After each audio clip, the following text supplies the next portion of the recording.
Praise Lord. ക്രിസ്തുവിൽ പ്രിയ സഹോദരങ്ങളെ, ഈ പുതിയ ദിവസത്തിനായി സ്വർഗത്തിലെ ദൈവം നമുക്ക് ദാനമായി നൽകിയ ഈ നല്ല ദിവസത്തിനായി നമുക്ക് ദൈവത്തിന് നന്ദി പറയാം. സ്നേഹവാനായ സ്വർഗീയ പിതാവ്, കൃപയും കരുണയും മനസ്സലിവും ദയുള്ള ദൈവം തൻ്റെ കൃപയാൽ നമുക്കൊരു പുതിയ ദിവസം കൂടി ദാനമായി നൽകി. ഓരോ പുതിയ ദിവസവും ദൈവത്തിൻ്റെ ദാനമാണ്.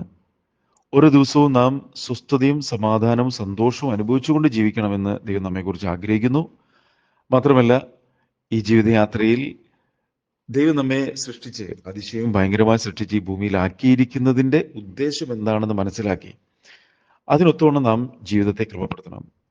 കാരണം ഈ ജീവിതയാത്രയിൽ ഒരു മനുഷ്യൻ തിരിച്ചറിയേണ്ട ഏറ്റവും വലിയ സത്യം എന്ന് പറയുന്നത്, നാം ഈ ഭൂമിയിലേക്ക് ഒന്നും കൊണ്ടുവന്നിട്ടില്ല. ഇവിടെ നിന്ന് ഒന്നും കൊണ്ടുപോകുവാനും കഴിയുന്നതല്ല. ഈ തിരിച്ചറിവില്ലാത്ത വ്യക്തികളാണ് എന്തിനോ വേണ്ടി ഓടുന്നു. ദൈവം നൽകിയിരിക്കുന്ന സമയം വേഗത്തിൽ തീർന്നു പോകുന്നു. ഒരിക്കൽ മരണം, പിന്നെ ന്യായവിധി. മനുഷ്യനായി പിറന്ന എല്ലാവർക്കും പറഞ്ഞിരിക്കുന്നത് ദൈവവചനം പറയുന്നു. ദൈവത്തിന്റെ സന്നിധിയിൽ പ്രാഗൽഭ്യമില്ലാത്ത ഒരു ജീവിതമല്ല, മറിച്ച് ദൈവത്തിന്റെ സന്നിധിയിൽ പ്രാഗൽഭ്യമുള്ള ഒരു ജീവിതത്തിലേക്കാണ്, അതിനൊത്തവണ്ണമുള്ള ഒരു ജീവിതം ജീവിക്കാൻ വേണ്ടിയിട്ടാണ് ദൈവം നമ്മെ വിളിക്കുന്നത്.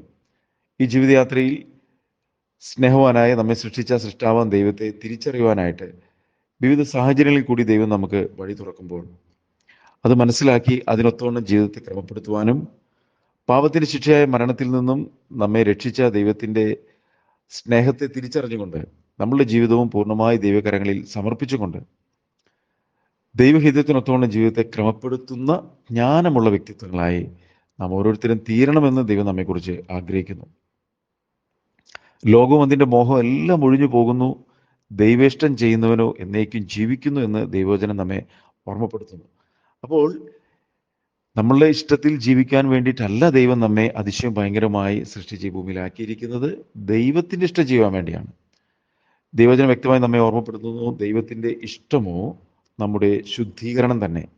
അപ്പോൾ ഒരു വ്യക്തി ചിന്തിക്കും, എന്തിനാണ് ഈ ശുദ്ധീകരണത്തിൻ്റെ ആവശ്യമെന്ന്. പ്രിയമുള്ളവരെ, പാപത്താൽ മലിനമാക്കപ്പെട്ട ഒരു മനസ്സുമായിട്ടാണ് ഓരോ മനുഷ്യരും ഈ ഭൂമിയിൽ ജനിക്കുന്നതും ജീവിക്കുന്നതും.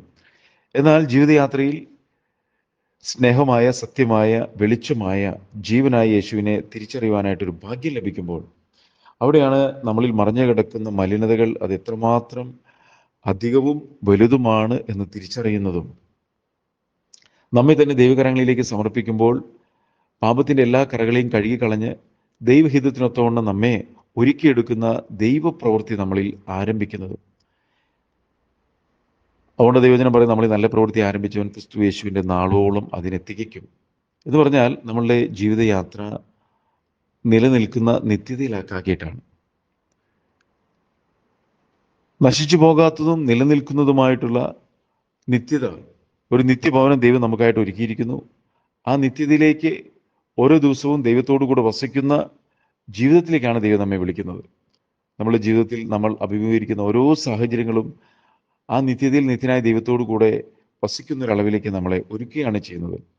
ഈ തിരിച്ചറിവുള്ള വ്യക്തികൾക്ക് എല്ലാ ആകുലങ്ങളും ഉത്കണ്ഠകളും ഭാരങ്ങളും ഒക്കെ ദൈവകരങ്ങളിലേക്ക് കൊടുത്തുകൊണ്ട് സ്വസ്ഥതയിലും സമാധാനത്തിലും സന്തോഷത്തിലും ഓരോ ദിവസവും ജീവിക്കാനായിട്ട് സാധിക്കും. ഇന്നത്തെ ചിന്തയ്ക്കായിട്ട് ഫിലിപ്പിയർക്ക് എഴുതിയ ലേഖനം 3-ാം അധ്യായം 20-21 വാക്യങ്ങൾ. അവിടെ ഇങ്ങനെ പറയുന്നത്, നമ്മുടെ പൗരത്വമോ സ്വർഗത്തിലാകുന്നു, അവിടെ നിന്ന് കർത്താവായ യേശുക്രിസ്തു രക്ഷിതാവായി വരും എന്ന് നാം കാത്തിരിക്കുന്നു. അവൻ സകലവും തനിക്ക് കീഴ്പ്പെടുത്തുവാൻ കഴിയുന്ന തൻ്റെ വ്യാപാര ശക്തി കൊണ്ട് നമ്മുടെ താഴ്ചയുള്ള ശരീരത്തെ തൻ്റെ മഹത്വമുള്ള ശരീരത്തോട് അനുരൂപമായി രൂപാന്തരപ്പെടുത്തും. അപ്പോൾ നാം തിരിച്ചറിയേണ്ട ഒരു കാര്യം, നമ്മൾ സ്വർഗീയ പൗരന്മാരാണ്. ദൈവവചനം വ്യക്തമായി നമ്മെ ഓർമ്മപ്പെടുത്തുന്നു, നാം സ്വർഗീയ പൗരന്മാരാണ്. അപ്പോൾ ഒരു വ്യക്തി ഒരുപക്ഷെ ചിന്തിക്കുന്നത്, എങ്ങനെയാണ് ഈ സ്വർഗീയ പൗരത്വം ലഭിക്കുക? കാരണം ഇവിടെ ഒരു രാജ്യത്തിൻ്റെ പൗരത്വം ലഭിക്കണമെങ്കിൽ എന്തെല്ലാം ബുദ്ധിമുട്ടുകളാണ്. പ്രത്യേകിച്ചും ഒരു സമ്പന്ന രാജ്യത്തിൻ്റെ പൗരന്മാരായി തീരുവാനാണ് എല്ലാവരും ആഗ്രഹിക്കുന്നത്. അതല്ലാതെ ഒരു ദരിദ്ര രാജ്യത്തിലേക്ക് പോകാൻ ആരും ആഗ്രഹിക്കുന്നില്ല. എന്നാൽ ഇവിടെ ദൈവം നമ്മെ വിളിക്കുന്നത് ഈ ലോകത്തിൻ്റെ ഏതെങ്കിലും ഒരു പൗരത്വത്തിന് വേണ്ടിയിട്ടല്ല, മറിച്ച് നശിച്ചു പോകാത്തതും നിലനിൽക്കുന്നതും ദൈവം വസിക്കുന്നതുമായ സ്വർഗത്തിലെ പൗരത്വത്തിന് വേണ്ടിയിട്ടാണ്. അല്ലെങ്കിൽ ആ പൗരത്വമാണ് ദൈവം നമുക്ക് നൽകിയിരിക്കുന്നത് എന്നുള്ളൊരു ബോധ്യത്തിൽ ജീവിക്കാൻ വേണ്ടിയിട്ടാണ്. എന്നാൽ ആ പൗരത്വം ലഭിക്കുന്നത് ആ പൗരത്വത്തിൻ്റെ ഉടമയായ യേശുക്രിസ്തുവിലുള്ള വിശ്വാസത്താലാണ്. കാരണം മനുഷ്യൻ്റെ ഏറ്റവും വലിയ പ്രശ്നം എന്ന് പറയുന്നത് പാപമാണ്. പാപത്താൽ ദൈവത്തിൽ നിന്ന് അകന്നുപോയ നമ്മെ യേശുക്രിസ്തുവിലുള്ള വിശ്വാസത്താൽ നീതീകരിച്ച് സ്വർഗീയ പൗരന്മാരായി മാറ്റുകയാണ് ചെയ്യുന്നത്. അതുകൊണ്ടാണ് ദൈവജനം പറയുന്നത്, അവനെ കൈക്കൊണ്ട് അവൻ്റെ നാമത്തിൽ വിശ്വസിക്കുന്ന ഏവർക്കും ദൈവ മക്കളാകുവാൻ അവൻ അധികാരം കൊടുത്തു. അപ്പോൾ യേശുക്രിസ്തുവിൽ വിശ്വസിക്കുന്ന ഒരു വ്യക്തിയെ പാപത്തിൻ്റെ കറകളെല്ലാം കഴുകിക്കളഞ്ഞ് അവനെ പ്രവേശിപ്പിക്കുന്നത് ദൈവരാജ്യത്തിലേക്കാണ്. അതുകൊണ്ടാണ് ദൈവജനം പറയുന്നത്, ഇരുട്ടിൻ്റെ അധികാരത്തിൽ നിന്ന് വിടുവിച്ച് സ്നേഹസ്വരൂപനായ പുത്രൻ്റെ രാജ്യത്തിലേക്ക് ദൈവം നമ്മെ പ്രവേശിപ്പിക്കുന്നു. ഇത് പുറത്തല്ല നടക്കുന്നത്, അകത്താണ് നടക്കുന്നത്. യേശുക്രിസ്തുവിലുള്ള വിശ്വാസത്താൽ ദൈവരാജ്യം ഒരു വ്യക്തിയുടെ അകത്ത് ദൈവം സ്ഥാപിക്കുകയും ദൈവരാജ്യത്തിൻ്റെ നിയമങ്ങളെ ദൈവത്തിൻ്റെ പരിശുദ്ധാത്മാവ് നമ്മുടെ ആത്മാവിൽ നൽകുകയും ദൈവവചനത്തിനനുസരിച്ച് നടപ്പാനായിട്ട് പരിശുദ്ധാത്മാവ് എന്ന വാഗ്ദത്തത്തെ ദൈവം ദാനമായി നൽകുകയും ഈ പരിശുദ്ധാത്മാവ് നമ്മെ ആ സ്വർഗീയ പൗരന്മാരാണ് നാം എന്നുള്ളൊരു ബോധ്യത്തിൽ ജീവിക്കാനായിട്ട് നമ്മെ സഹായിക്കുകയാണ് ചെയ്യുന്നത്.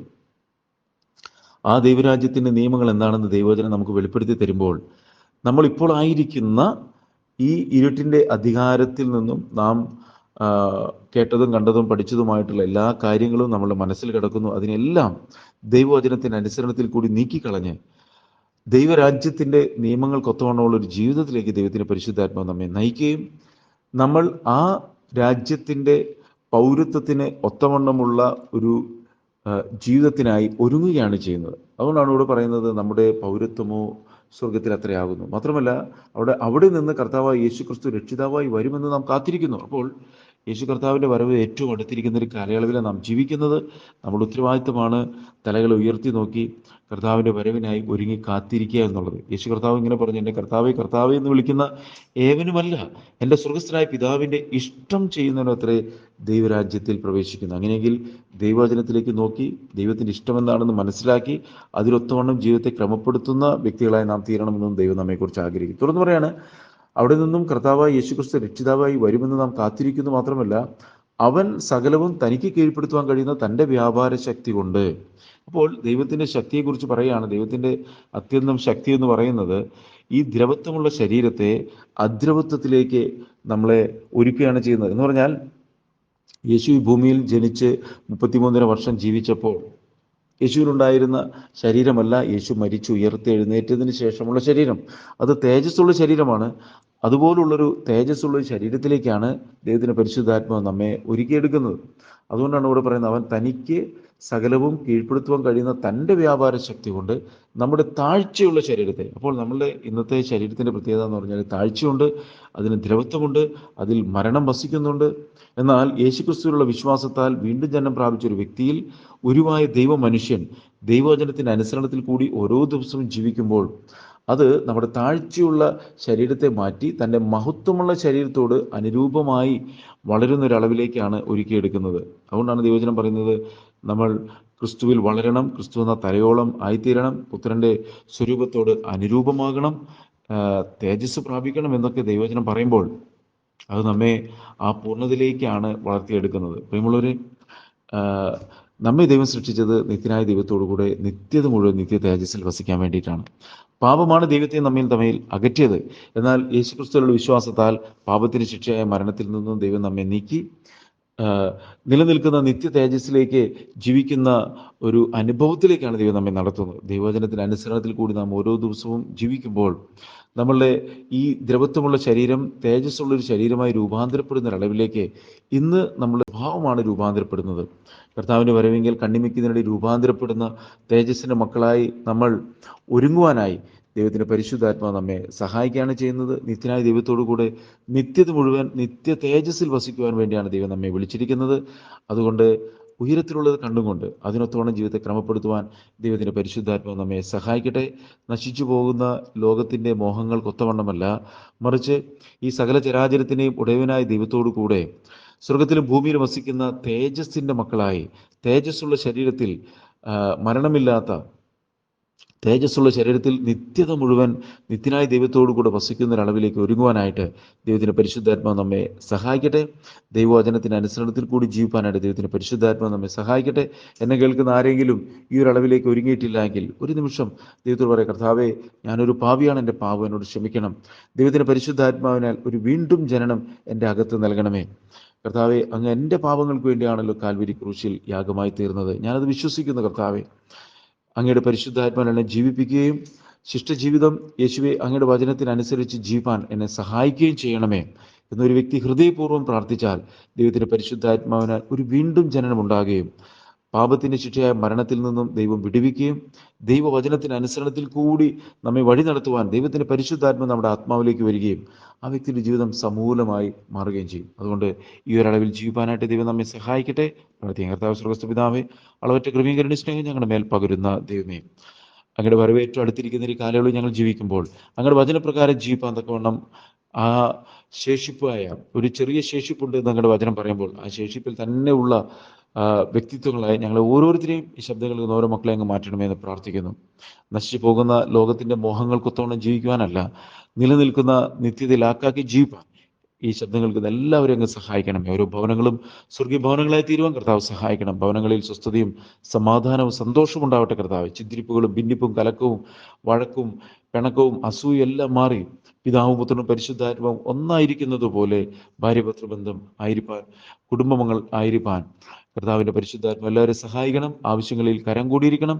ദുഷ്ടൻ്റെ ഇലപ്പെടാതെ കാക്കണമേ. സകല രോഗങ്ങളിൽ നിന്നും വിടുവിച്ച് സമാധാനത്തിലും ബലത്തിലും ആരോഗ്യത്തിലും ജീവിപ്പാൻ കർത്താവ് എല്ലാവരും അങ്ങ് സഹായിക്കണമെന്ന് പ്രാർത്ഥിക്കുന്നു. കർത്താവിൻ്റെ പരിശുദ്ധാത്മാവിനാൽ എല്ലാവരും അഭിഷേകം ചെയ്യണം. ദുഷ്ടൻ്റെ ഇലപ്പെടാതെ കാക്കണമേ. ആവശ്യങ്ങളിൽ ദൈവകരം കൂടിയിരിക്കണമെന്ന് പ്രാർത്ഥിക്കുന്നു. കർത്താവ് അത് ചെയ്ത് നിർമ്മിക്കാൻ നന്ദി. യേശു ക്രിസ്തുവിൻ നാമത്തിൽ പ്രാർത്ഥിക്കുമ്പോൾ കൃപ തോന്നി കേൾക്കണം സ്വർഗീയ പിതാവേ. ആമേൻ. God bless U.